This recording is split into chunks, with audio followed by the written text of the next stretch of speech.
السلام عليكم ورحمة الله تعالى وبركاته. مرحبا بكم من جديد في قناتي شهوات زكية.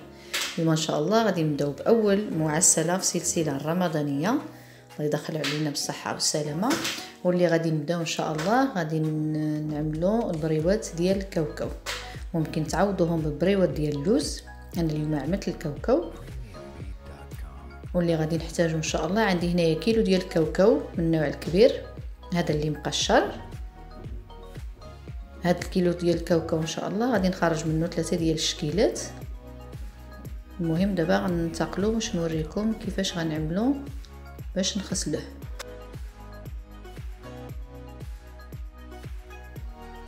غادي ناخذوا واحد الطنجره وغنعملوا فيها الماء حتى يغلى مزيان، ومن بعد غنضيفوا الكاوكاو ديالنا. من بعد ما يطلع الغليه غادي نخليوه تقريبا واحد 5 دقائق كيغلى، 5 دقائق غير باش يخرج ديك البودر اللي كيعملوا ديك البودره اللي كيعملوا باش يحافظوا عليه، يعني كتعتبر المواد الحافظه. صافي غير غنخلطو مزيان، نخليه يغلي قلنا واحد 5 دقائق، ومن بعد غادي نشللو ونصفيه نخليه يقطر شويه، ومن بعد غادي نفرش له واحد الزيف نقي يكون كيشرب، وغادي نخليه ينشف على خاطرو.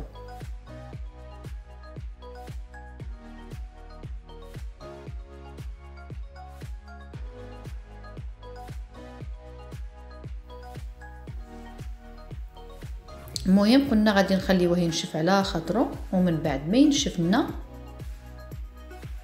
غادي نقليوه في الزيت بحال اللي كنعملو اللوز.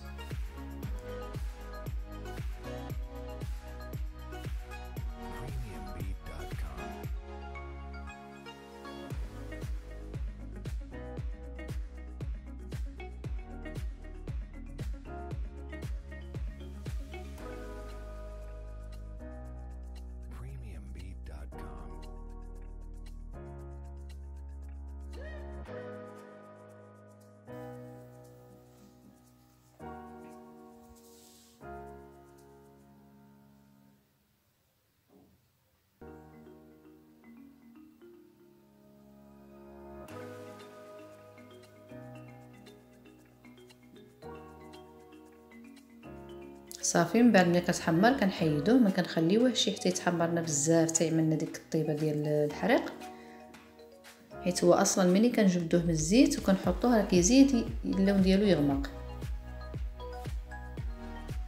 دابا غادي نفرش له واحد البابي وغادي نحطو فوق منه باش يشرب لي ديك الفائض ديال الزيت اللي كيبقى فيه.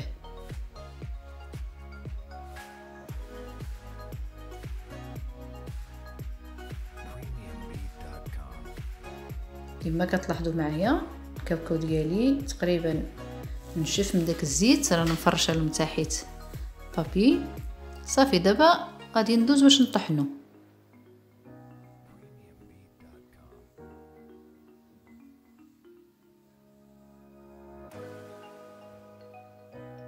غادي نطحنو مزيان حتى يولي لي فحال الكريمه.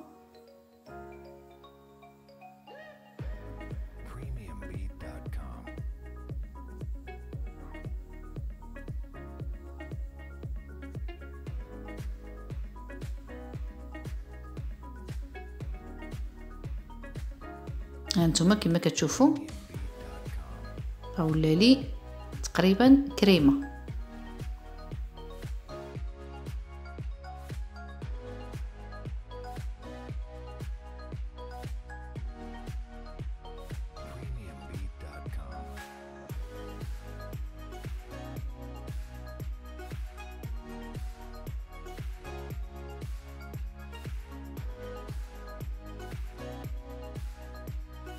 واللي كيساعدنا ان هذا الكاوكاو يجينا هيدا بحال الكريمه هو ديك العمليه ديال القل اللي قليناه في الزيت، راكي مثلا بحال اللي كيتشرب لنا الزيت، وملي كنجيو نطحنوه كيجينا ساهل كيعطينا ديك الكريمه هذيك، عكس هذاك اللي كنحمرو كيجي شاحت. المهم عندي هنايا الثلث ديال ديك الكيلو اللي قليت قسمته على 3، الثلث ديالو هو اللي غنستعمل دابا. غادي نخلط معاه، غادي نمزج معاه واحد نصف علبه ديال نيستلي كراميل، كيعطي واحد المذاق غزال هاد نيستلي كراميل. المهم غادي نضيف له واحد معلقه ديال الزبده مذوبه، معلقه واحده فقط لانه هو اصلا مزيت، وغادي نضيف له ديك نصف علبه ديال نيستلي كراميل صافي، وغادي نمزج.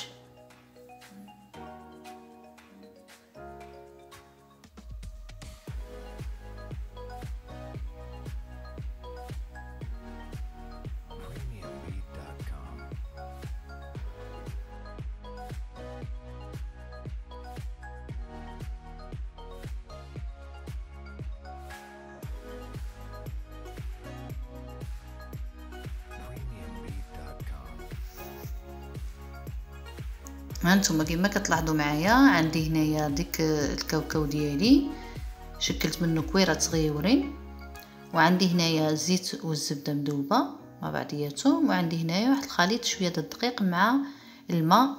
من بعد ما كندهن الشريط ديالي بشويه الخليط ديال الزيت والزبده كنوضع الكره ديال الكاوكاو وكنشكل واحد المثلث، كنطوي عليها الجانب ديال الورقه بحال اللي غنشكل واحد المثلث، ومن بعد كنبدا نطوي كيف ما كتلاحظوا معايا بهذا الشكل هذا.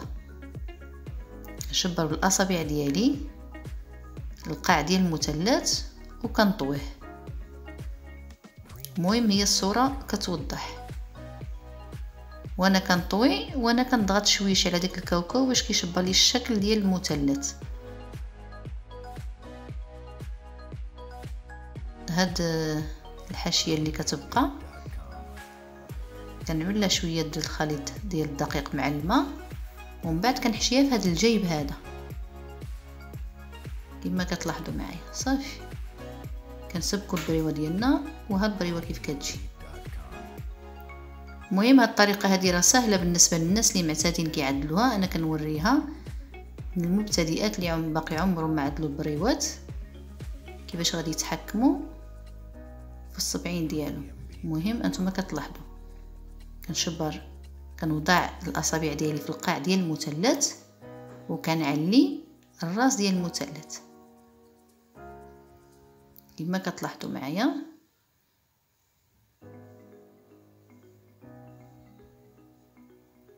صافي وانا ماشيه وانا كنضغط بشويه بشويه على ديك الكره ديال الكاوكاو باش كتشبر لي الشكل ديال البريوه.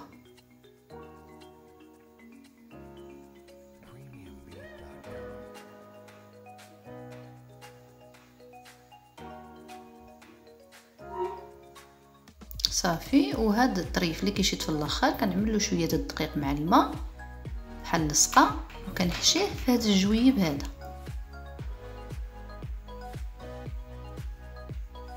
وها الشكل ديال البريوه كيف كيجي. صافي غادي نكمل البريوات اللي باقي لي ونتلاقاو ان شاء الله.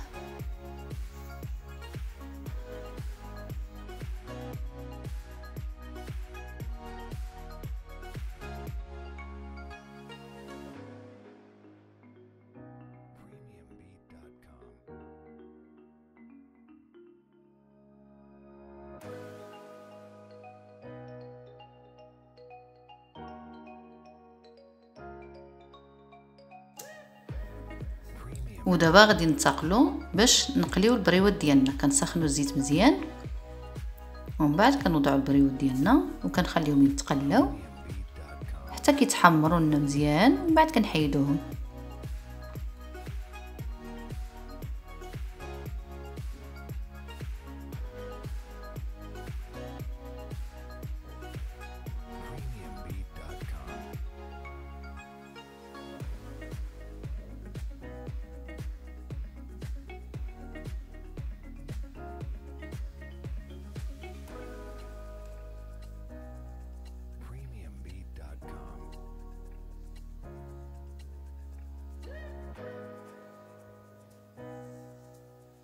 كنوجدوا الكسكس ديالنا باش نصفيو البريوات ديالنا من الزيت، وكنوجدوا كذلك العسل. كلشي كنحطوه حدانا باش كيف غنحيد هاد البريوات هادو غنعملوهم في الكسكس ديالي يقطروا، وغادي نعمل القليه اخرى تقلى. وملي غتقرب تقلى لي القليه الثانيه غادي ناخذ ديك القليه اللي قليت الاولى وغادي نوضعها في العسل، وعاد غنحيد القليه الثانيه نعملها تقطر. كما كتلاحظوا معايا انا كنحيد القليه الاولى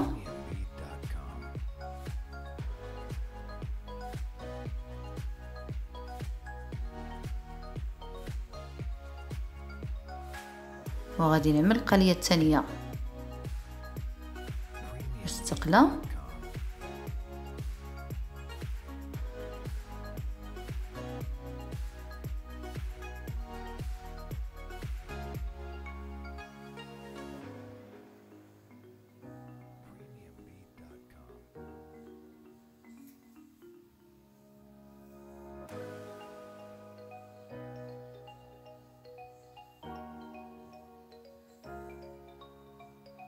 صافي كما كتلاحظوا معايا القليه الثانيه يعني توجد لي.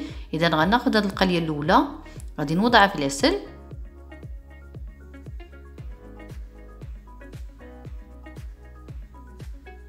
هذه العسيله اللي عملت معكم في الفيديو اللي فات. صافي وغادي نغطسها ونخليها تشرب، وغادي نرجع نحيد البريوات ديالي اللي عملتهم يتقلاو مره ثانيه. وهيدا غادي نستمر شحال ما كان عندي ديال البريوات، كل ما كنحيد وحده كنحشي اللي قبل منها في العسل.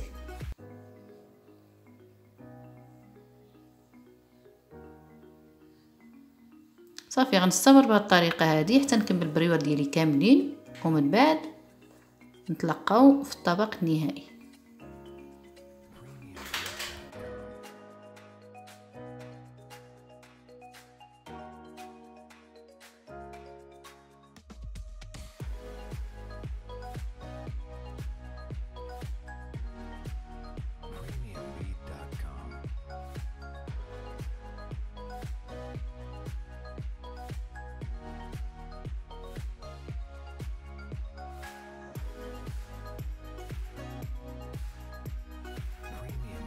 وهذا الطبق ديالي النهائي كيف كيجي كنزينو بشويه الجنجلان، ممكن تعملوا شويه كاوكاو مهرمش اولا اللوز ايفيلي اولا كذلك الكاوكاو ايفيلي.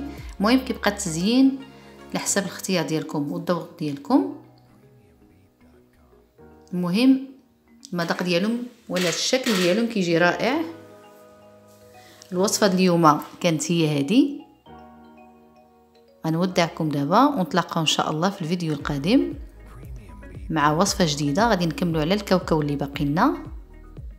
الى عجبكم الفيديو اليوم ما تنساوش تبارطاجيوه مع الاصدقاء والاحباب، واللي باقي جديد معنا يتابونا ويفعل الجرس باش يتوصل بكل جديد.